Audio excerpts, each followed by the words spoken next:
माझं नाव संदेश अहिल्या किसनराव जाधव. मी त्यांचा सुपुत्र आहे. बाबा म्हणून आणि वडील म्हणून बाबांकडून काय शिकला? वडिलांकडून शिकण्यासारखं म्हणजे असं होतं की कुठल्याही संकटात कुठली अडचणीची वेळ आली तरी खचून न जाता त्याला कसं तोंड देणं हे त्यांच्याकडून शिकलोय. आईने कुटुंबासाठी केलेला सर्वात मोठा त्याग कोणता वाटतो? आईने सगळ्यात मोठा त्याग केला ते म्हणजे तिच्या माहेरपणाचा. तिला माहेरी जायला कधीच मिळालं नाही. एवढं मोठं कुटुंब असल्यामुळं तिथे घरात सासूबाई नसल्यामुळे सगळ्याच जबाबदाऱ्या तिच्यावर होत्या.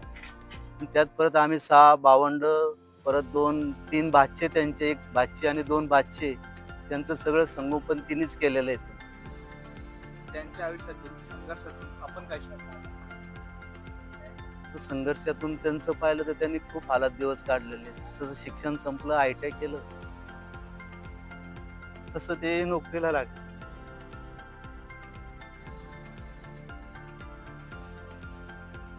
तर सांगण्यासारखं असं खूप आहे, पण आता बोलू शकत नाही.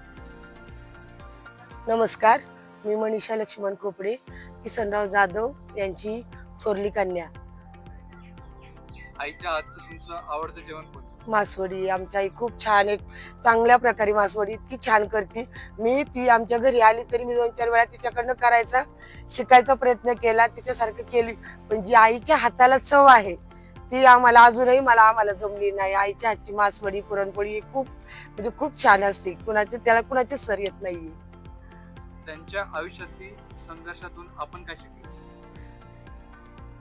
म्हणजे त्यांच्या आयुष्यात संघर्ष म्हणजे घेतला वसा टाकू नको, उतू नको, मातू नको, आणि प्रत्येक गोष्ट तू कोणत्याही संघर्षातून किती परिस्थिती आली तरी त्याला डगमगू नको. आई बाबांनी तुम्हाला दिलेलं सर्वात मोठी शिकवण कोणती? आईबाबांनी आमच्या लहानपणापासूनच आम्हाला सांगितलं, कुणी आपल्या घरी आलं गेलं तरी त्यांना भुकेल्याची भूक जाणायची, तहानलेल्याची तहान जाणायची. ज्यांना वेळेला काही गरज पडली तर आपण त्यांच्या गरजेला धावून जायचं. कुणाचा मत्सर करायचा नाही, कुणाचा द्वेष करायचा नाही, प्रत्येकाशी समंजसाने वागायचं, आणि जे आपल्या इथं आले त्यांच्याशी आदर सत्कार त्यांचा चांगल्या प्रकारे झाला पाहिजे. ते नाराज होऊन आपल्याकडे कधीच गेले नाही पाहिजे. नमस्कार, मी प्राजक्ता महेंद्र निकम, किसनराव भाऊजी जाधव यांची 2 नंबरची मुलगी. आई आणि बाबांमध्ये जास्त हट्टी कोण? मला तर तसं वाटतं की वडीलच हट्टी आहेत. म्हणजे असं, म्हणजे आई कशी माणी आहे, पण ती समजूतदार पण आहे, पण वडील तसे हट्टी आहेत. कारण की आम्हाला 4 आत्या असल्यामुळे ना, प्रत्येक वेळेस म्हणजे वडील जसे म्हणायचे किंवा ते जे करतील ना, त्याला माझ्या आईने कधीच विरोध केला नाही. पण वडिलांचं जे म्हणतील ते वडिलांचंच आम्ही ऐकत आलो. तुमच्या मते आदर्श संसार म्हणजे काय?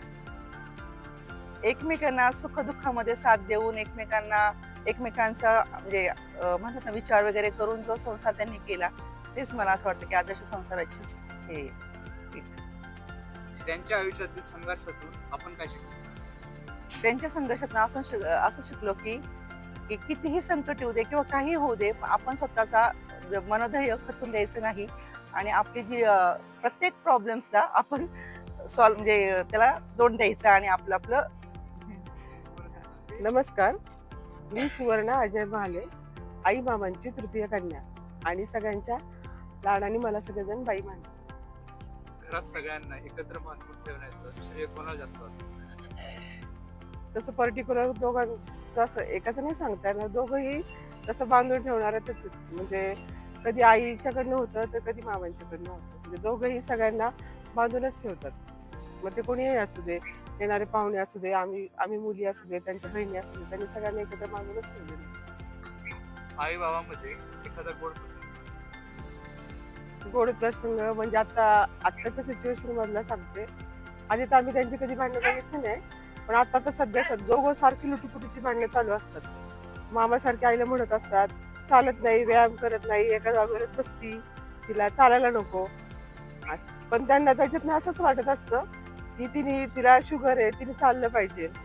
आणि आईला असं वाटतं उन्हातान्हात काम करतात, कशाला तर झाडांना पाणी घालायला जातात, पाईपनी पाणी मारत असतात. त्या दोघांचं वाटतंच भांडणं, पण त्याच्यातनं त्यांचं एकमेकांबद्दल फक्त प्रेम आणि जिव्हाळाच आहे. आई बाबा या शब्दाचा तुमच्यासाठी अर्थ काय? आई म्हणजे तर आत्मा आणि ईश्वरच आहे, आणि बाबा तर त्याच्या पुढचे केस आहेत. म्हणजे ते दोघांसाठी एक म्हणजे आपल्या आयुष्यात आई बाबा म्हणजे निस्वार्थपणे प्रेम करणारे ते त्या दोनच व्यक्ती असतात की ज्या कुठलाही स्वार्थ बघून आपल्याला प्रेम करत नाही. नमस्ते, मी माधुरी मेमाने उर्फ बेबी, जाधवांची लाडकी, धाकटी कनिष्ठ कन्या. आजी आजोबांमध्ये जास्त रोमॅन्टिक कोण वाटतं? ऑफकोर्स मामाच, कारण मामांना अजून सुद्धा गाणी म्हटल्याशिवाय झोप येत नाही. लहानपणी मामा सकाळी कामाला जाताना मोठमोठ्याने टेप लावून ठेवायचे. अमिताभ बच्चन स्पेशल, रेखा स्पेशल, मोठ्या टेप रेकॉर्डर लावायचे आम्ही उठावं म्हणून. आम्ही तर काय उठत नव्हतो, पण मामा फुल साऊंड करून कामाला जात होते. आणि मामांना पिक्चरचं गाण्यांचं पहिल्यापासून आवड आहे.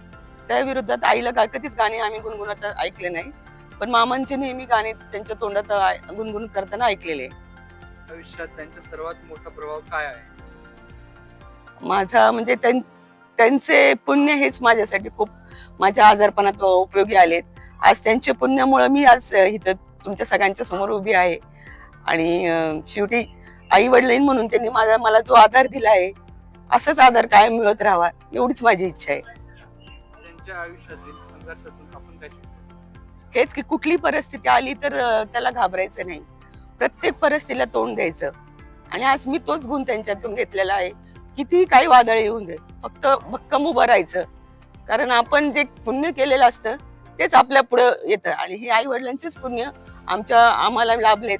आम्ही हे त्याच्यासाठी खूप भाग्यवान समजतो. आज त्यांनी केलेली पुण्याई ही आमच्या मुलांसाठी, बहिणींसाठी, भावांसाठी, सगळ्यांसाठी उपयोगी पडते. आणि त्यांनी असंच पुण्य पुढे पण करत राहावं आणि आम्ही पण त्यांचा तो वारसा घ्यावा हीच माझी. मी विक्रम किशनराव जाधव उर्फ बाप्पू, वडिलांचा धाकटा मुलगा आहे. आई बाबांसोबतची सर्वात इमोशनल आठवण? ते एकदा मला ड्रेस आणायला गेले होते. हडपसरला मामा आमच्या वडिलांचा ऍक्सिडेंट झाला, येताना ड्रेस घेऊन आला, तेव्हा मला ते लय वाईट वाटलं त्यांच्या आयुष्यातील संघर्षातून आपण काय शिकतो? की काय कुणाच्या पुढं पुढं करायचं नाही, आपलं आपण हाताने राहायचं, आपल्या हिमतीवरच आपण हे उभं करायचं. आई बाबा या शब्दाचा तुमच्यासाठी अर्थ काय? गुरुदेवच. नमस्ते, मी सुजाता संदेश जाधव, आई मामांची मोठी सून. सासूबाईंच्या कोणत्या गुण तुम्हाला खूप आवडतात? सासूबाईंचा गुण म्हणजे सगळ्यांशी प्रेमाने बोलणे, आले गेलेल्यांचं स्वागत करणे, सगळ्यांना चहा पाणी जेवण एकदम छान. तो गुण मला फार आवडतो. आमच्या घरातनं कोणीच निर्मुख कधी जात नाही, सगळेजण खाल्ल्या पिल्ल्याशिवाय कोणीच जात नाही. आणि तो त्यांचा गुण छान आहे, तो मला फार आवडतो. या दोघांचं नातं पाहून तुम्हाला काय शिकायला मिळालं? त्या दोघांचं नातं म्हणजे एकदम छान आहे, अगदी ऊन सावली सारखं. कधीच कोणी कोणाशी भांडत नाही, रुसत नाही, रागवत नाही, एकदम प्रेमाने बोलतात, प्रेमाने राहतात. आई बाबा या शब्दाचा तुमच्यासाठी अर्थ काय? आई बाबा या शब्दाचा अर्थ मी सांगू शकत नाही, कारण आई बाबा हे दोनच शब्द असे जीवनातले जे आपण पहिल्यांदा उच्चारतो बोलायला आल्यावर. आणि ते प्रेम आपल्यावर कोणीच एवढं करू शकत नाही जेवढे आपले आई बाबा करतात. मी मिनल विक्रम जाधव, मामांची छोटी सून. आई बाबा म्हणून ते कसे आहेत? आई वडील म्हणून त्यांच्याकडनं एक गोष्ट आहे की किती गोष्टी मोठ्या असल्या किंवा छोट्या असल्या तरी जमिनीवर पाय ठेवून राहायचं. तुमच्या मते या कुटुंबाला एकत्र ठेवायचं रहस्य काय? हेच की सगळ्यांनी एकमेकांना समजून घ्यायचं आणि एकाला राग अनावर झाला तर दुसऱ्याने तो शांत करायचा, म्हणजे शांत राहायचं, म्हणजे आपोआप सगळे एकत्र येतात. आई बाबा या शब्दाचा तुमच्यासाठी अर्थ काय? आई वडील म्हणजे सगळं घर एकत्र, सगळ्यांनी एकत्र घेऊन बांधून ठेवणं. नमस्कार, मी ओम, आजच्या उत्सव मूर्तींचा लाडका नातू. सुट्ट्या लागले की पहिल्या दिवसापासून मी मुंडव्यालाच असायचो. तसं तर मी आजीपेक्षा बाबांच्याच संगतीत जास्त राहिलो किंवा त्यांच्या छायाखाली राहिलो. पण आज मी आजीविषयी बोलणार आहे. मला आजीविषयी बोलावं असं वाटलं. आजीचं सांगायचं म्हणलं तर कायम अंडररेटेड राहिलेले व्यक्ती म्हणजे आमच्या आजी. पण कुटुंबासाठी प्रत्येक व्यक्तीची काळजी करून आपली शुगर वाढवणारी म्हणजेच आमची आजी. तर मी एकदा माझ्या मित्राच्या गावाला गेलो होतो 2 दिवसासाठी गाडीवर. तर माझ्या आईपेक्षा जास्त मला आजीचेच फोन, कुठपर्यंत आला, पोचला कसा नाही, गाडीवर कशाला जायचं, बसनी जायचं होतं. असं मी तिथं 2 दिवस राहून आल्यानंतर घरी पोचेपर्यंत हाच सिलसिला आमचा चालू होता. म्हणजे यातून आजीचा प्रेमळ स्वभाव किंवा तिची माया जाणवून येते. मला एक तक्रार करायची होती, गंभीर तक्रार आहे, नोंद घ्यायची. बाबा रोज फोन करतात न चुकता, पण आजी कधीच फोन करत नाही. म्हणजे त्यामागे आजीचीच काळजी असते की पोरं अभ्यास करत असतील, पण आजीला मला एक सांगायचंय की आम्ही 24 तास अभ्यास करत नाहीत, आणि जरी करत असलो तरी ते तुमच्यापेक्षा महत्वाचं नाही. आजी बाबा, लव्ह यू. हॅपी अॅनिव्हर्सरी तुम्हाला.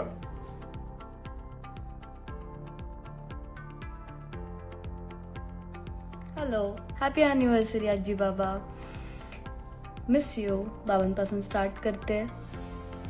बाबांनी मला लहानपणापासून जे स्टोरीज सांगितल्यात, जे मला किस्से सांगितलेत त्यांचे, मला अजून पण लक्षात आहेत.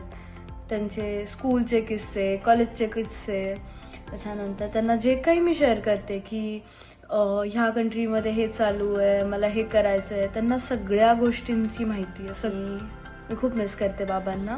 आजी, मला कुकिंगची आवड तुझ्यामुळे सुरू झाली आहे, तुमच्यामुळे सुरू झाली आहे. जे आत्ता जे रेसिपीज व्हायरल होत आहेत, ज्या गोष्टी व्हायरल होत आहेत, त्या मला असं आहे की मी ते बघितलं की मला असं वाटतं, अरे हे तर मी आजीकडून शिकली आहे, हे तर मी आजीकडून बघितलं आहे, ह्या आजीला करताना.